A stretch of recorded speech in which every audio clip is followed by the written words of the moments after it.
राधे राधे, जय Shri Krishna. Welcome back to my channel. कैसे हैं आप लोग? उम्मीद करती हूँ सभी लोग स्वस्थ होंगे, मस्त होंगे और अपने जीवन में व्यस्त होंगे। मैं भी बिल्कुल ठीक हूँ।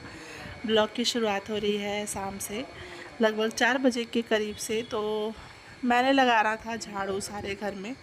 बच्चे ना पूरे दिन खेल के, इनकी छुट्टियां चल रही हैं, भगवान कब स्कूल खुलेगा समझ नहीं आ रहा है। दोनों इतनी बदमाशी करते हैं ना, मैं क्या ही बताऊँ। जितनी मर्जी सफाई कर लो, कुछ भी कर लो, पर घर वैसे का वैसे ही मिलता है।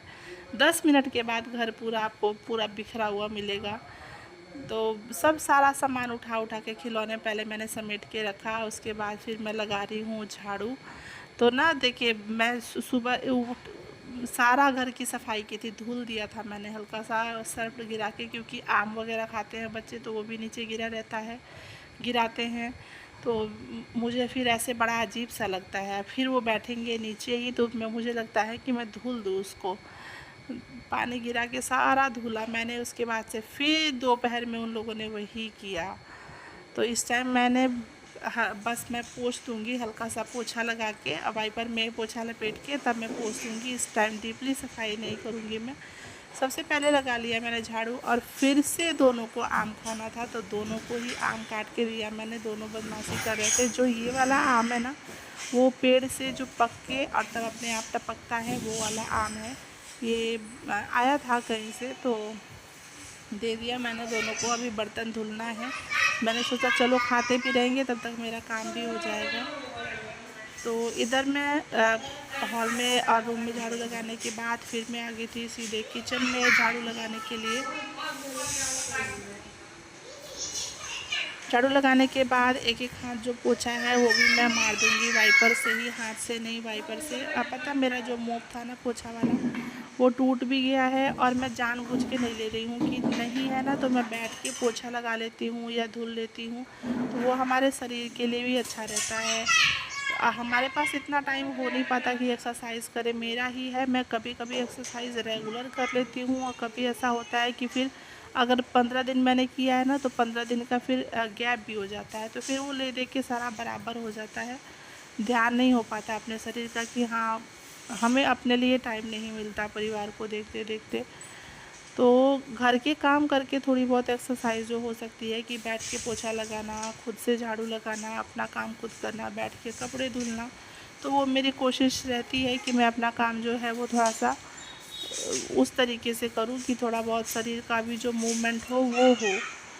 तो ना इधर झाड़ू लगाने के बाद फिर मीठी को बोला मैंने कि बाहर ओसारे में झाड़ू लगा दे, उसको दे दिया मैंने झाड़ू लगाने के लिए बाहर। क्योंकि बाहर तो मैं जा नहीं सकती दिन में। हाँ, सुबह अगर मैं 4 बजे के करीब में उठती हूँ, जब सब लोग सो रहे होते हैं, तब मैं बाहर निकल कर सारा झाड़ू लगा देती हूँ और धुल भी देती हूँ। लेकिन दिन में नहीं निकलती हूँ मैं बाहर। तो हमारे यहाँ नहीं निकलते हैं, मम्मी जी भी बहुत कम निकलती हैं। तो मैं तो खैर अभी तो 7 साल ही हुए मेरी शादी को। तो इधर फिर मैं लग गई थी मीठी से वहाँ पहले खड़े होके उसको सारा सिखाया मैंने कि ऐसे झाड़ू लगाओ, ऐसे झाड़ू लगाओ। बच्चों को भी सिखाना हमारा ही काम होता है।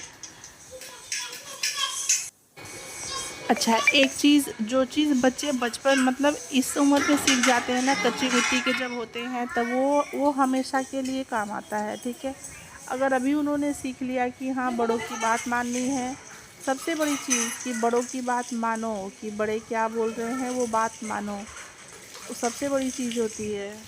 तो मेरी कोशिश रहती है कि छोटे मोटे जो काम है, जैसे पानी देना, कभी कभी खाना ला के देना दादी बाबा को, जो भी छोटे मोटे काम हैं, अगर हॉल में बर्तन पड़ा है तो ला के सिंक में रखना, ये सब मैं मीठी से बोलती हूँ करने के लिए। और मीठी को देख के धनवी भी करती है। अगर हॉल में 5 बर्तन पड़े हैं तो अगर 2 बर्तन, 3 बर्तन मीठी लेकर आ रही है तो 2 बर्तन धनवी भी लेकर आती है। ये सारी चीज़ें ना शुरू से ही सिखाना हमारी ही जिम्मेदारी होती है। पापा लोग तो बिज़ी रहते हैं अपने कामों में। फिर मैं इधर अपना जो किचन में बर्तन पड़े थे वो आ गई थी धुलने के लिए, और मैं फटाफट से धुलूँगी बर्तन। बर्तन धुलने के बाद सिंक को भी साथ के साथ ही साफ़ कर दिया मैंने। अब उनको चाहिए था नींबू पानी, तो उनके लिए दोनों नींबू लेके खड़े थे। नींबू आया था मार्केट से, दोनों नींबू लेके खड़े थे कि नींबू पानी बना दो। तो एक नींबू उठा के रख दिया मैंने और एक नींबू में से आधा काट के दोनों के लिए नींबू पानी चीनी का घोल बना के और उसको दे दिया। दोनों अपना पी लेंगे आराम से। मतलब छुट्टी रहती है ना, दिन भर इनका थोड़ा थोड़ा करके कुछ ना कुछ खाने पीने के लिए चाहिए होता है। मैं तो एक परेशान हो जाती हूँ, मैं सच बता रही हूँ। कई बार बोलती भी हूँ कि तुम लोग कितना खाते पीते हो है ना, लेकिन जितना दिखता है उतना खाते नहीं है दोनों, है ना। एक आम काटा था मैंने, दो आम काटा था, एक उसके लिए एक उसके लिए। उसमें भी दोनों ने ही छोड़ दिया था, पूरा नहीं खाया था। फिर 10-15 मैंने बर्तन धुला, उतने देर में फिर उनको नींबू पानी चाहिए था डाइजेशन के लिए फिर नींबू पानी बना के दिया मैंने उनको।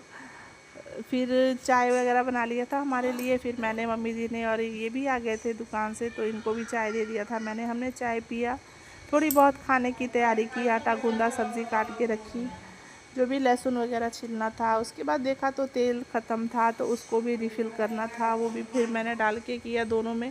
तो तेल वाला 2 बोतल रखा है मैंने, एक दोनों 1-1 लीटर का है।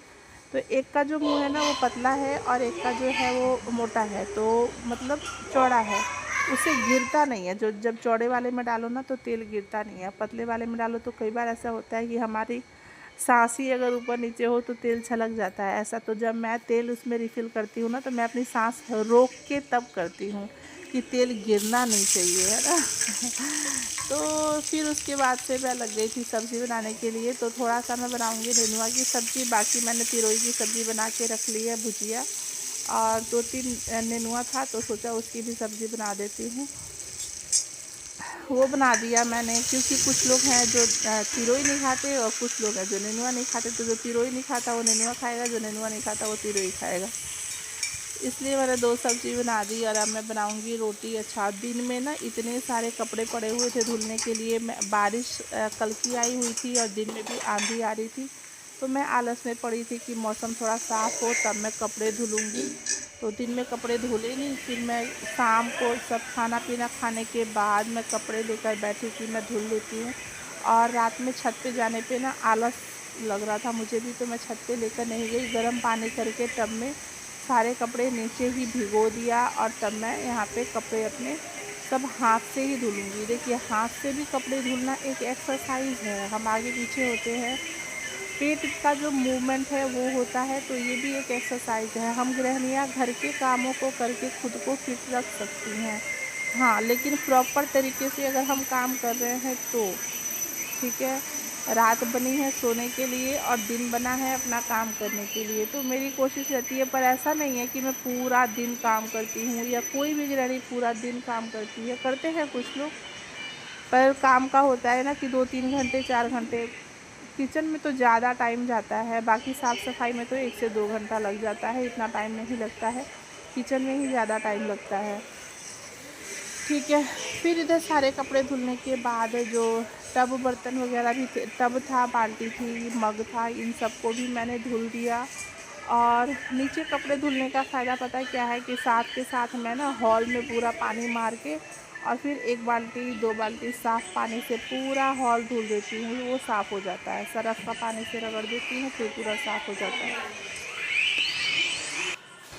हुआ क्या था ना कि दिन में भी हम लोग सो गए थे, मतलब इन दोनों को डांट के बोल के सुलाते सुलाते ना मुझे भी नींद आ गई थी। तो फिर रात को जल्दी नींद आती नहीं, तो सोचा चलो कपड़े ही धुल लेते हैं। फिर कपड़े भी थोड़े ज़्यादा ही थे और कुछ कपड़े गंदे भी थे जिनको रगड़ रगड़ के साफ़ करना था। तो इधर किया मैंने आराम से, अपना बैठ के आराम से सारा काम किया, कपड़े धुले, फिर हॉल को भी धुल दिया। और अब मैं कर दूँगी वाइपर। ये पौधान था मेरे रूम का, तो इसको भी उसी पानी से रगड़ के और साफ़ कर दिया मैंने। अब ये कपड़े सुबह डालूँगी मैं छत पे। अभी तो रात हो गई है और आंधी और बारिश का कोई भरोसा नहीं है कि कब मौसम बदल जाए।